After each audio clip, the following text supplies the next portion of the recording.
Well, hello, and welcome back to that thing we like to call Curless Mania, where we talk all things pop, rock, and prog.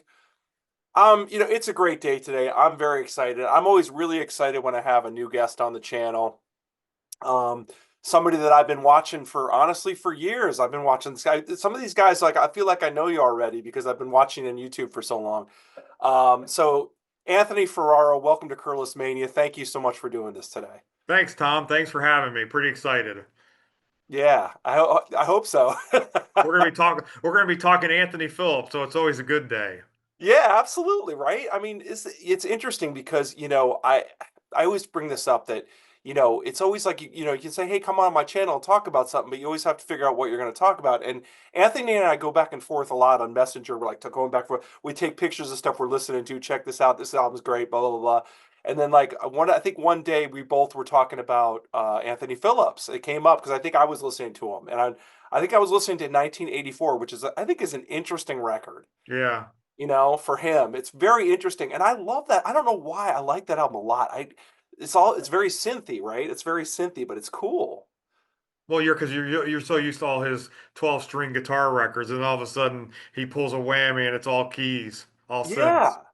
Yeah. And that whole record is like keyboards and drum machines, and it's just, but it works for some reason. I don't know quite why. Anyway, so we started off on that, and then somehow we started talking about Geese and the Ghost, and we're like, oh my God, that first album is almost like a Lost Genesis record, blah blah blah blah. And then we're like, then I finally said, okay, let's do something on that because no, I don't see many people talking about this record, and it's pretty awesome in some spots, man. I think this album is like it's sort of a lost record in a way because we can talk about it, but I mean, let's start with this, Anthony. When was the first time you remember hearing this record?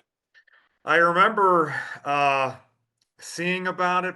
I probably bought it on CD from like an Amazon, maybe seller, maybe like 2000 when wasn't even it was hard to find, but I was enamored just by the cover. I mean, the cover is just so kind of pastoral, kind of nature-esque.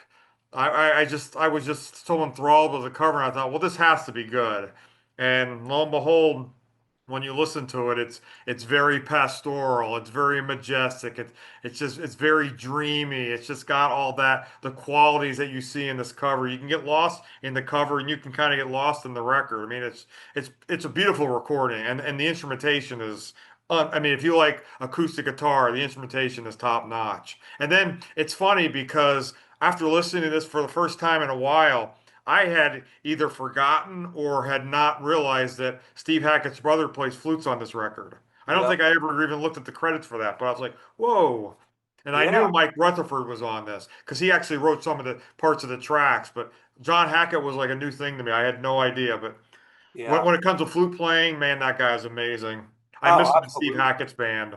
Yeah, for sure, for sure. So is that the reissue you got? Is that Yeah, it's the Esoteric reissue. yeah. I think it came out in 2000, maybe 17, because they've reissued a couple times. This is more the Yeah. 5.1 with the extra disc. I mean, I have a 5.1 system, but I don't really listen to it a lot because I'm not enamored with the music kind of going around your head. But yeah, this is the one with the 5.1 sound. They had reissued the two CD, I think, at the end of like 2008 or 2009, when they had add the Silver Song, which was the unreleased track from 73 with he and Phil. But they put Right. that on this also, which is basically the second disc. It's just the third disc is more the 5.1. And Got then, it. Got of it. So course, the full packaging. second disc has some extras like Silver Yeah. Song one. I mean, and we'll talk about that. I mean, I can't believe Silver Song's not on the record. I don't know how that didn't happen for some reason, but maybe that was that a single? Maybe that was a single. I don't know. I can't It was remember. one of those unreleased. It's almost like some of the Genesis tracks that didn't make it, like Twilight Alehouse. How did not make it onto Selling England or Yeah. Foxtrot era? I mean, Yeah, but that's this is what happens. But that's what makes Genesis, and I'll throw Tull into that, like the kings of the vaults with all the unreleased stuff, is yes. just as good as the stuff that they do release. Yes. I always said that. Yes, absolutely. No, you're right. Because like living in the past, I remember first time I heard that, I was like, these are all beat like throwaway tracks. Like these are great. Like this album's awesome. You know? And that's Uh, why those Jethro Tull box sets, going off to another tangent. That's why those Jethro Tull box sets are so awesome because they're actually releasing the tunes that were not released on during the like the sessions. They put those on the box sets when they were supposed to be released. Like a Yeah. bunch of stuff from Heavy Horses didn't make the record, but they could have been just as good. Oh man, those Heavy Horses outtakes are awesome. I mean Oh, they are. that era is so good. That Songs from the Wood, Heavy Horses era, just I mean, Eric Porter and I talked about that. It's just it's such a great Tull era. It's oh my Oh God. yeah. And they had the But great rhythm section of Barry Moore Barlow and Glasscock. yeah, yeah. I mean, how can you beat that? You can't. Um, No. you can't. So and really, those Tull box sets are so well done. I mean, Oh, no, and they're easy to kind of fit and they're not huge and they're yeah. perfect. They're like books. You like put them on the shelf. It's perfect. It's awesome. Anyway, we are on a major tangent, but don't get me started on Jethro Hey, Tull. as Grant would say, we're just here to talk music. Wherever we go, we go. That's right. That's right. That's right. We're fast and loose here on Curlis Mania. It's okay. But anyway, back to Geese and the Ghost. Uh, all right. So let's just do a quick. Let me do a quick rundown. Let's start with that. It's recorded October 74 to November 76. So this was a long gestation of this record. It was recorded in two different places. One's in Barnes and Woking, and then one in Little Venice, London, which I think was like a houseboat. He talks about recording in a houseboat. I think that's what that was. Um, it was released in March 77. So, man, I mean, the last time we had heard from him was 1970 on this, right? I mean, we had heard, Visions of Angels and Dusk and all that. I mean, you had heard from him in 1970 as part of Genesis. That was the last. And then the next album is 77. So it was a long time.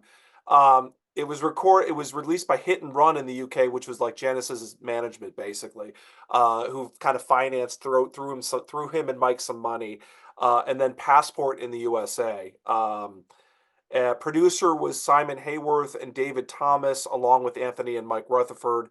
It was released. It reached 191 on Billboard's 200, and I mean, so it didn't light up the charts. But well, for me, it's like I think that was kind of like bad timing. What do you think? I mean, the timing was not great for Well, I this. thought actually the timing was great because it kind of like the way well, like Seconds Out was huge. I like that time period. That band like after Gabriel left, they got big.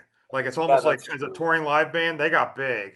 And once Phil took over, and as Phil had said or as Steve had talked about when Phil took over, the fans didn't seem like as a new guy. They just seemed like he was part of the band, and that's why I don't think they never lost the momentum. Right, right, They never right. viewed him as the enemy. They had, hey, he's just part of the band. That's why they're going to go see him. And as Steve said, right from the very first show, they loved it. Like it was, Yeah. they weren't missing a beat. Yeah, that's really incredible. That story about how Phil took over is and they didn't, like, to your point, they did not miss a beat at all. And it's unbelievable. Okay, my phone's ringing.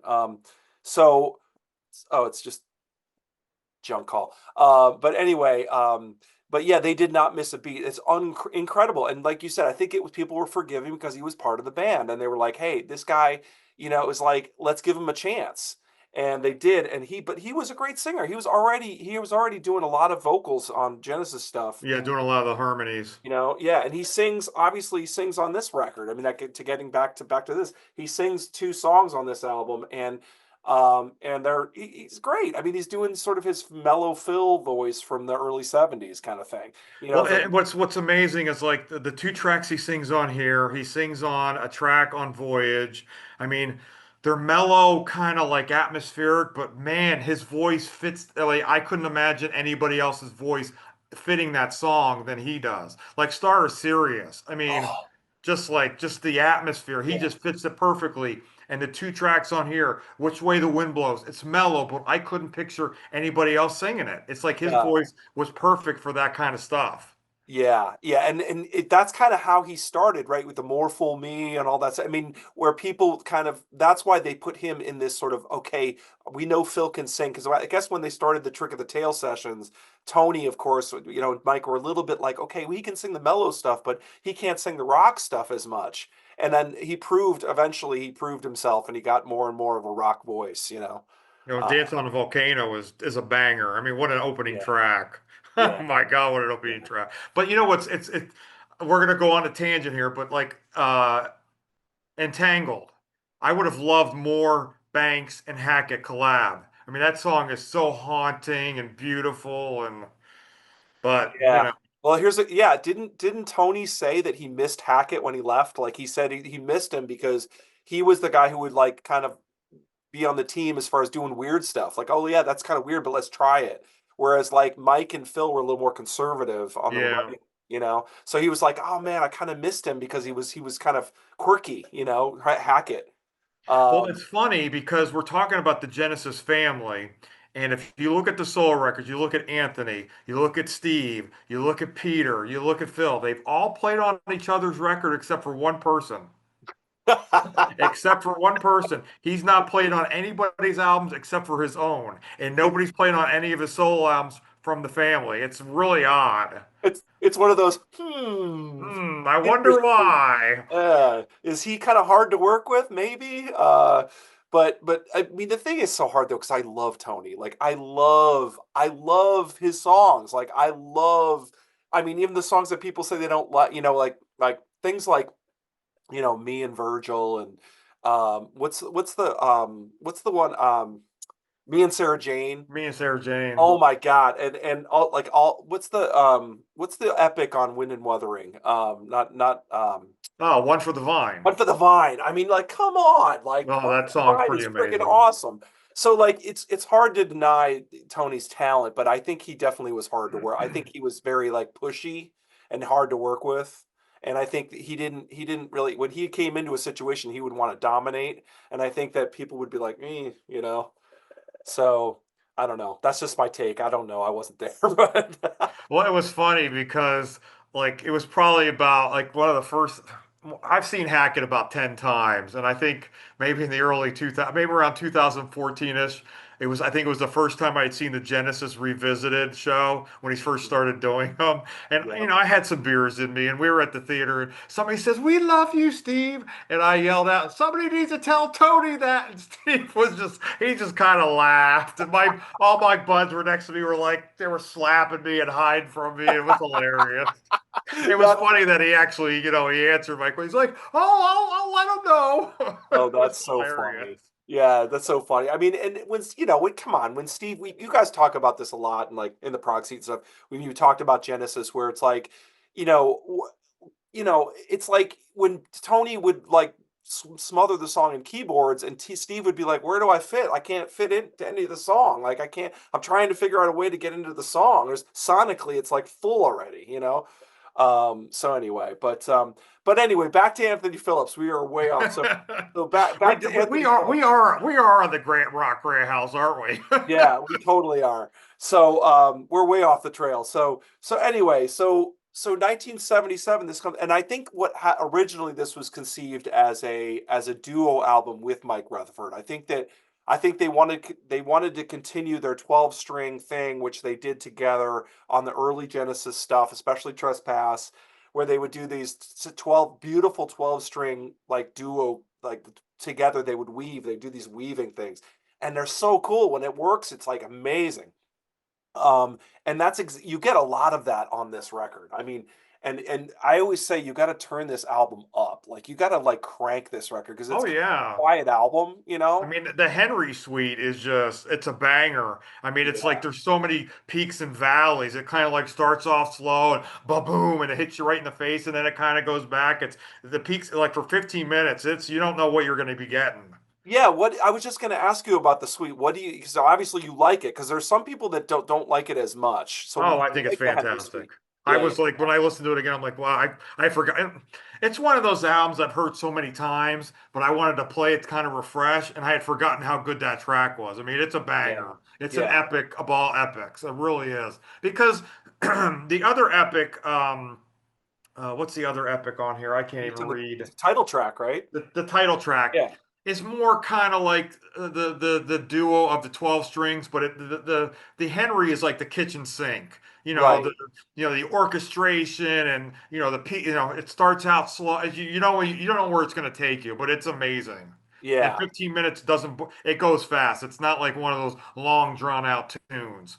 Yeah, there's a lot of ideas in that in the Henry Suite for sure. A lot of ideas. But I think I'm the opposite. I kind of lean more towards the title track. I love the title track. Like that's Oh, my the title track's gorgeous too. yeah, that's like a banger for me. Like that's the one that I'm like, oh yeah, like this is, and you can hear Mike Rutherford's like stamp on it. Like you can some of this parts you're like, oh, that sounds like Rutherford. Like he's so it's pretty cool. You can hear the writing, and there's a little bit of drum. Like there's hardly any drums on this record. Can we talk You about don't that need it. part? You There's don't need hardly it. any. I guess you don't need. That's No, true. you don't need it. The guitar is real. I mean, it's always nice to have the drums to kind of keep the rhythm section and the beat going, but the guitars really just kind of like just draw you in. And like the Yeah, atmosphere, like and Hackett's flute playing. I mean, man, some of the stuff he's done with his brother is just like this guy is amazing. Like one of the best flute players I've ever heard. yeah. No, there's no question. It's really his playing is always so tasteful, always amazing, and I like you said, it's all over Hackett's records too, and it's just like, oh. Well, like that opening intro of the steps is like that doesn't get any better than that. I mean, that's just like so haunting and just it's just perfect. So good, so good. See, unlike that, that lasts a little bit longer. Unlike the opening track, Wind Tales, which is like a song that should like draw you in, and it's just like Yes. you want more. It's just like Yeah, so short. Like you get that feeling and that atmosphere. You're like, oh, that's it? A minute? yeah, yeah, That's it? yeah. Yeah, Wind Come on, Tales is Anthony. There's got to be more. it's so cool. It's like backwards orchestra, and it's like it's so it's so prog. You're like, oh my Oh, God, it's just got this tone that's just like wow. And yeah. it's just I've never heard. I mean, of course you're not gonna hear anything like it, but it's just it is very prog.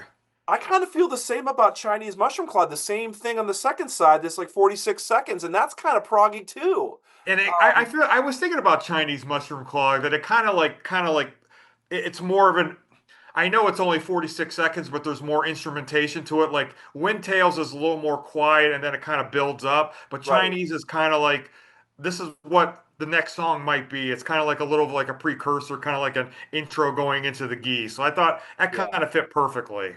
Yeah, and Chinese Mushroom Cloud has a little bit of like ominous vibe to it. Like I don't know if just the way it goes. It's kind of like the chord is kind of odd, so like dark chords and but yeah, you're right. It kind of leads well into the title track. So what is your take on like on the mellower songs, the really like acoustic mellow songs with vocals, like God If I Saw Her Now and Which Way the Wind Blows and I think Collections. Collections. Yeah, Collections is I always think those are like the three. I think those are really early tracks. Like apparently those were written closer to like 19 like right after Genesis, like 1970, 1971. What do you Yeah. think of those tracks? What's your Oh, take on them? Collections is kind of the typical Anthony kind of like tune. It's very of the 70s, like kind of very mellow. I think it kind of fits with the vibe. His voice kind of fits with like the tone of the acoustic. Yeah. As I said with Phil, any song that was written for him, like with Anthony or with Mhm. Steve, it's like his voice. I couldn't imagine anybody else's voice with it. And his duet with the what's the female's name? Oh God. Because when I first heard it and I did look at the credits way back when, it sounded like Sally Ofield to me, but it's it- not. yeah, it does But it kind of has sound that like kind of her. tone. Yeah, it's Viv McAuliffe is her Yeah, name. I've never heard of her, but I think they do a nice duet. But he fits any of those atmospheric, laid back, kind of like prog-esque tunes. He fit. I couldn't imagine anybody else singing those. I mean, it's just he Yeah. fits those to a T. Yeah. And then No. then 20 years later, he sings tunes like "Dancing to the Light." Like, come on, Phil. Yeah, to me, I think the first time that I remember feeling a little odd about Phil's stuff was when I heard Sussudio. I was like, oh, Yeah, but whoa, you know what? That I can handle because it's very kind of jazzy, kind of upbeat, kind of right. big bandy. That's kind of cool in a way. But like One More Night and the Yeah. song for the Buster movie. That's a little bit. Oh yeah, Groovy Kind of Love. I was like, Oh my God. yeah, dude, come on, man. That's terrible. That hurts. You're getting too far into the AOR camp. Oh. Well, I remember Ozzy telling a story that he said that he called Phil once. He said, "Come on, give us a break. We want to get on the radio too." This was in the 80s because Yeah, Phil I mean, dominated the radio, whether it was he, Genesis or it was his solo stuff. people forget how, I mean, and I think that people started to hate Phil Collins because he was just so ubiquitous. Like he was everywhere. And Yeah, he and was. then when it wasn't solo or Genesis, then he was producing Eric Clapton, and he was doing the something going on, he's doing all these songs, he was everywhere. Yeah. He was just such a hard worker too. I mean, that's the thing about Phil Collins. He worked his butt off. He never Well, stopped. you know what's great about Anthony Phillips is like, Steve kind of replaced him, but they're good friends. He was at Steve's wedding. Yeah. The fact Yeah. that Anthony Phillips was writing songs with Phil Collins in 1972 or 1973, that just kind of shows you how the tight, even though they weren't together, that shows you they were still close. Like they were Yeah. still communicating, even though he left because of the stage fright, I guess. He had stage fright. He's Right. talked about that years and years, and because he'll never play live, which is weird, but Yeah, it you is kind know, of strange. It's what's kind of weird is that he was known as the guy that was pushing Genesis the hardest at the beginning. It's kind of like then they were kind of, you probably know the story that they almost broke up when he left because he was like the guy that was like really pushing the like, let's go, we're gonna make it, we're gonna do it. And then all of a sudden he gets stage fright and leaves, and they're like, what's happening? What's going yeah. on? But I think that once I think that my theory is that once Genesis started to make it a little bit and they were playing live and they were starting to get a lot of eyes on them, that it was harder for him because people were starting to scrutinize the band a lot. I don't know, who knows, but Well, if you look at Trespass and you look at his solo records, you look back and you think he is all over that Trespass record. I mean, it is just oh yeah, so, it's just so majestic and so atmospheric. And, even though the knife is on there, there's so many laid back, kind of like Anthony Phillips type era music. You can tell he's all over it.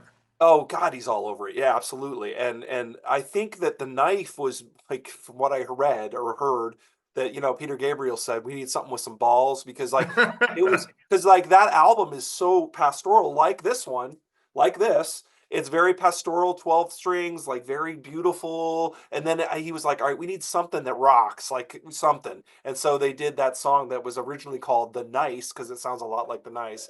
Yeah. Um, that whole ding ding ding ding ding ding ding ding ding, it's very nice like um but yeah, so then that I would say, would you, again, this album, beautiful, you said it, pastoral, acoustic, 12 strings, just like beautiful music, right? But then there's times where I kind of like where in the Hackett record, like for example Voyage of the Acolyte, whatever, it starts to rock like Tower Struck Down is like all of a sudden there's heavy guitars going on.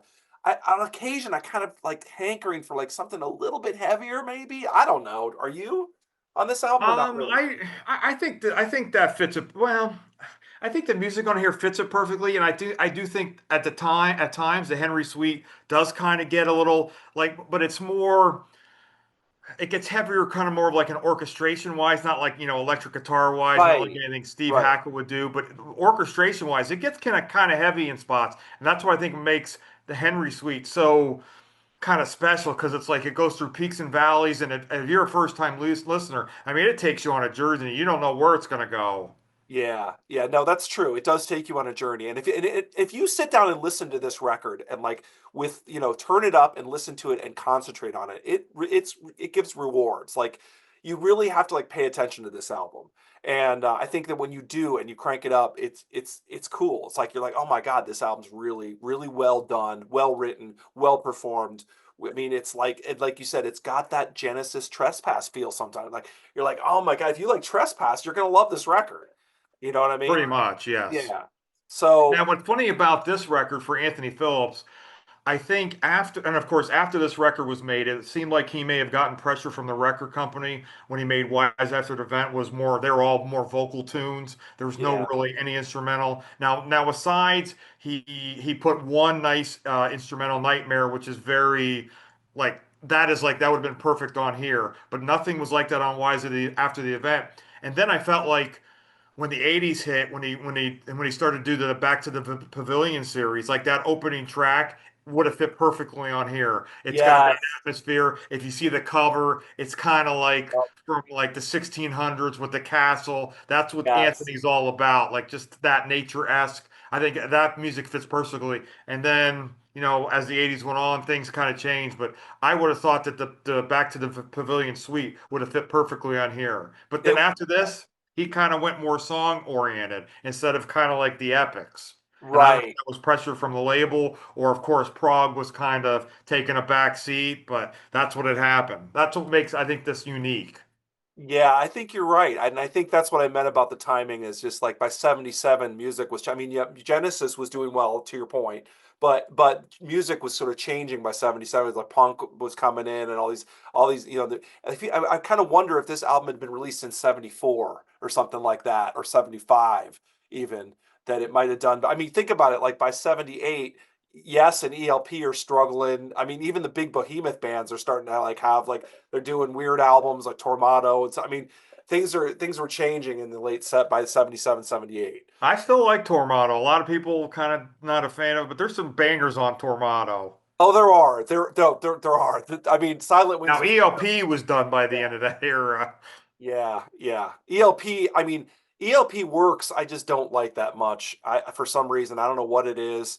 I mean, it's okay, but and then like Love Beach obviously is like, whoa. Well, I mean, yeah. so, but Tormato, like you said, Tormato is a hitter. Like I think, like Silent Wings of Freedom is awesome, and so is there's a couple Onward's amazing. There are some Oh, great, Onward's beautiful. yeah, there's some great tracks on And Tormato I for think Creature Time Rejoice is a heck of an opener. yeah, that's right, that's right. The do do do do do do do do do. Yeah, it's pretty sweet. Yeah, no, I agree. So Tormato is kind of like both for me. Like some songs like I'm like oh, but there's Yeah, some you know what though? If this would have been released maybe in 75 or 75 probably would have been the perfect time because a lot of that stuff that he was playing was kind of was in vogue at that time period. It was accepted yes. and as Frank Zappa used to say, the reason why the Suits let the music go because they didn't know what else to think. Well, let's see if we can make a buck. Let's see that's when Frank said that's when back at that time, creativity was at its you could be as creative as possible and see what sells. Yes. Yeah. I mean, when we were talking about yes, they were doing topographic oceans in what 74, 73, 74, 73. And as Bill 73. Bruford says, what's a topographic ocean? But I mean, that album is just insane as far as just like wow, a double album that's just like the creativity is just like off the chart, and it's just Yeah, and the record company's like you're selling records, so we're gonna put it out. Like yeah. you're selling albums. So but anyway, so I definitely think this would have gotten. I don't know what it would have happened. I think it would have gotten more attention and more maybe more reviews and more. I don't know. I don't know how to describe it. I maybe I'm wrong. Maybe that's not true, but I think it might have. Because it's a No, really I think from a cult following from Genesis fans who are more into the prog era, I think it's a fan favorite. I think it's pretty popular. yeah. No, it is. It is. You're right. I mean, most people rate it pretty highly. Like, I mean, if you look on you online stuff, people give it 4 stars regularly. Like, so I mean, it's a very solid album. I think if you're a Genesis fan, you can't lose with this.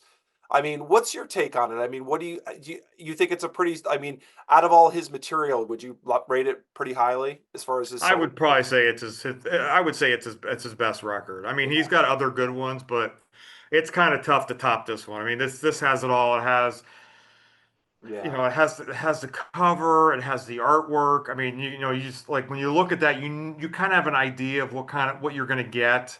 And then when you kick it on, the first track kind of leads you in, and then the acoustic track. I mean, it just the artwork kind of explains what you're going to get. I don't think the artwork disappoints. I think it tells you this is what kind of record you're going to get. It's going to be pastoral. It's going to be prog oriented. It's going to be atmospheric. There's going to be flutes. There's going to be strings. There's going to be all that, and it's all going to be just beautiful atmospheric prog like you're out in nature.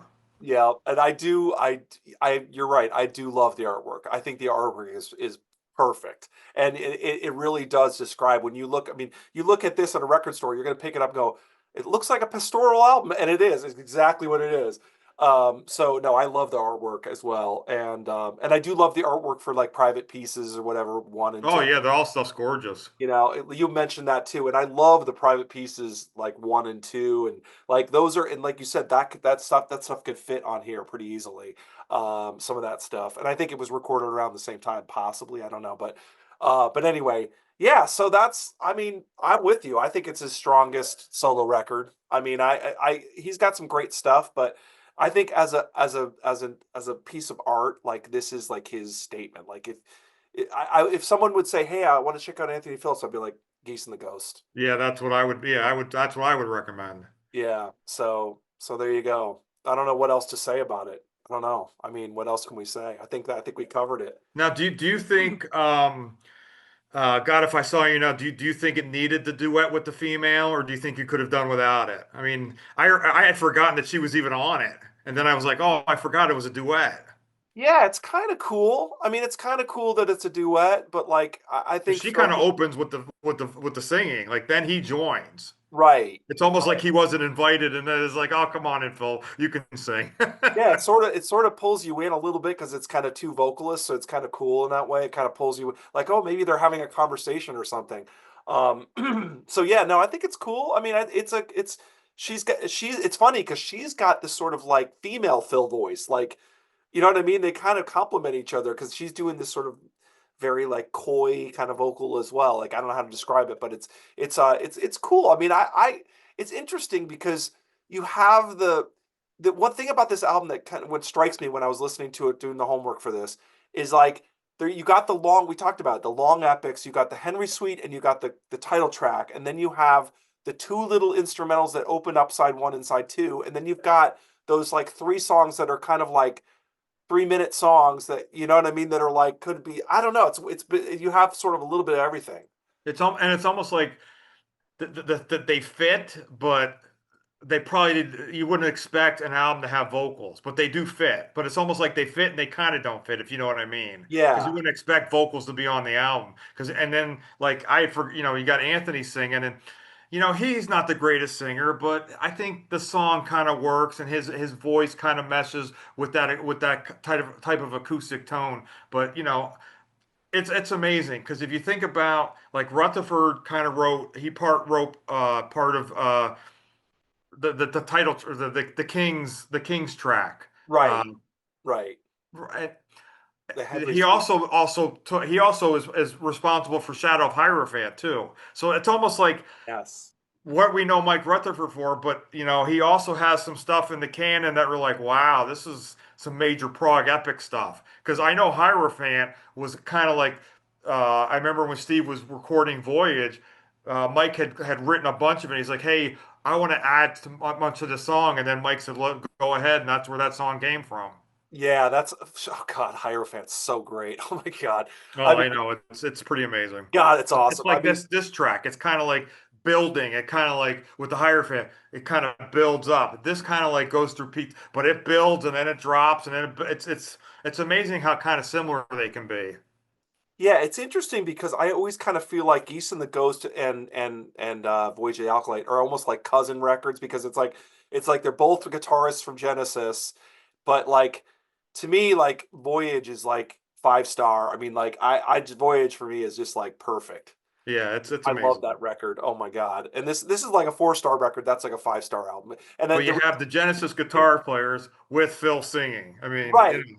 Yes. And like you said, there's a lot of similarities where Phil's singing on it, Phil's playing drums on which it makes it for me like on boosts it Voyage. for Voyage. You know, that whole like Ace of Wands that Oh, big that's a jazz kind of like jazz rock kind of like it's just so amazing the way that opens. the jam. It's a total jam. And then like, but like so what was I going to say? So there's a lot of like similarities where, like you said, Rutherford not only plays on it but writes on it. Phil sings on it and plays drums. And then there's also, like you said, the Sally Oldfield and the Viv thing. Like, so there's two female vocals going on too. So there's like a lot of similarities between the records. And then But John Hackett plays on both. John Hackett, yeah, exactly. I forgot about that. So it's like there's a lot of similarities, but like Steve kind of takes it like whoosh, like he does Yeah. flipping song, you know. So I just love. I mean, of course I love the 12 string stuff. I mean, the beautiful 12 string pastoral acoustic stuff. I love that, but I also love like electric guitar, and Steve does the electric thing too. So it's cool, you know. So And Steve anyway, has that tone. It's almost like when you hear Steve solo stuff, like Special Mornings and like the first four. Yeah. Oh God. They're Yeah. like you can tell like it's still like a Genesis kind of like progression. You could tell Steve was a big part of Genesis, whether any of them would admit it or not. I totally okay. Tangent time. One more tangent, and that is that is you got me back into Defect. I forgot how great Defector was. I totally forgot about that. I don't know why, but I just hadn't listened to it in like a really long time. And I think you brought it up, and I was like, "Oh yeah, I should listen to Defector again." And I was like, "Oh my God, like Yeah, that's a great, Jacuzzi's pretty insane. yeah, yeah, that's a pretty amazing record. Like the Steps and Jacuzzi, and there's like some crazy stuff on that album that's really cool. I think that's a great record. So And yeah, Slogan's really good too. what is? Slogans. Oh yeah, slogans. Yeah, exactly. Well, if So you ever get a chance on YouTube, check out the Live at Montreux from 1980. It's about 50-minute performance. It'll blow your mind. oh really? Yeah, it's amazing. Yeah. Yeah, John's part of the band. He plays most of the tracks from Defector. He plays uh, uh, every day. I mean, the guitar solo and that iconic guitar solo live is just oh Just like yeah, yeah. yeah, Like yeah. Crazy. Because so when was the first time you saw Hackett live? Okay, we're still on a tangent here. Was it like 2000, what year was it? It might have been 2000. Oh, 2010. I saw him in 2010 at okay, Nearfest. That was the first time I saw him because that was the weekend I saw Steve Hackett for the first time, and then I saw Eddie Jobson with his band with Billy Sheehan, Marco Minimum, and Mike Mangini on drums. oh my God. And then Mark Bonilla was on guitar, kind of bass playing, kind of John Wetton's parts. It was pretty amazing that weekend. Oh my And I God. think I saw Renaissance that weekend too, I think. Oh, that's cool. Were they good? Yeah. Yeah. Oh yeah, I love Renaissance. Yeah. So was it Turn of a Friendly Card? Is that Renaissance? It was Turn of the Cards and Scheherazade. Okay. That's Okay. what they played. Gotcha. Gotcha. Wow. No, that's cool. I mean, no, I saw Hackett the first time I saw him, I think it was the Bottom Line in New York City in like the 90s. And he was like a trio. I mean, it was like, and I remember the guy was like, "Oh, it was like a power trio almost." And it was so good. I mean, it because seeing him in a small place like that, he just went off and it was just like, "Oh my God, it was so good." Yeah, Yeah. he was playing those small venues, and then when he kind of got the Genesis thing together, then he could just kind of exploded. Yeah, once he really worked it well. I mean, with the whole Genesis Revisited thing, and yeah. So anyway, we're off on the Hackett tangent, but yeah. So what do you guys think of this record? I mean, I guess that we're coming down to the end here. What we want to know? Let us know in the comments. What do you think of this album? What do you think of Geese and Ghost? Do you think it's a lost classic? Do you think it's like a lost? I remember a lot of people at the time being like, it's a lost Genesis record. I'm like, I don't know if I'd go that quite. I mean, it almost is. I mean, it's if you like Genesis, early Genesis, you're gonna love it. We talked about already. But I don't know. Is it a lost Genesis record? Let us know what you guys think. What do you guys think? Is it a 5-star record? Is it a 4-star album? Some people give it 3.5. What do you guys think? You know? Um, and so Anthony, what's your take on it? Your final take on Geese and the Ghost? If you I would give it a like a four and a half. I would give it a four and a half. I mean, yeah, it's it's it's it's I guess it could be a perfect record, but I can't give it a 5 star because I know have some other records that are above it are 5 star. But it's definitely his 5 star record. I would give it like a yeah, four and a half. But it's definitely his 5 star record. yeah. Beautiful, beautiful. All right, And his guys. Well, acoustic playing is just it's there's like and what's amazing about him is like nobody sounds like him.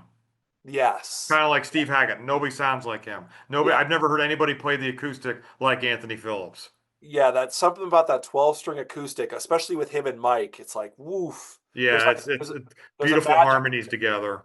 Yeah, there's some sort of magic that happens when those two play together. And I think they the reason is because they spent hours and hours at that cottage, just two of them with acoustics, just Well, they working they that you out. know they went to school together. I mean, they were all him and Mike and Tony and they were school buds. Yeah, that's true. That's true. Yeah, they grew up together. So yeah, in a way. So yeah. So anyway, all right, Anthony. Well, thanks so much for coming on, man. This is fun. Yeah, thanks for having me. This was fun. Really enjoyed it. Hopefully the Genesis heads agree.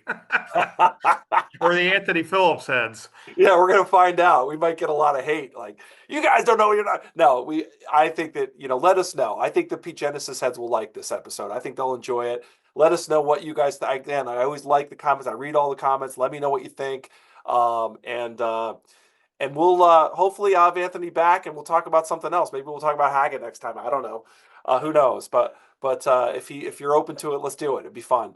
So anyway, that's it. So hit like and subscribe. You always have to say that if you like what you see.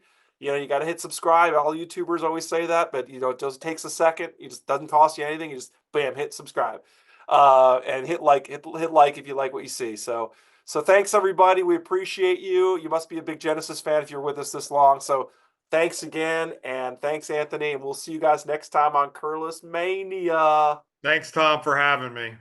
See you guys.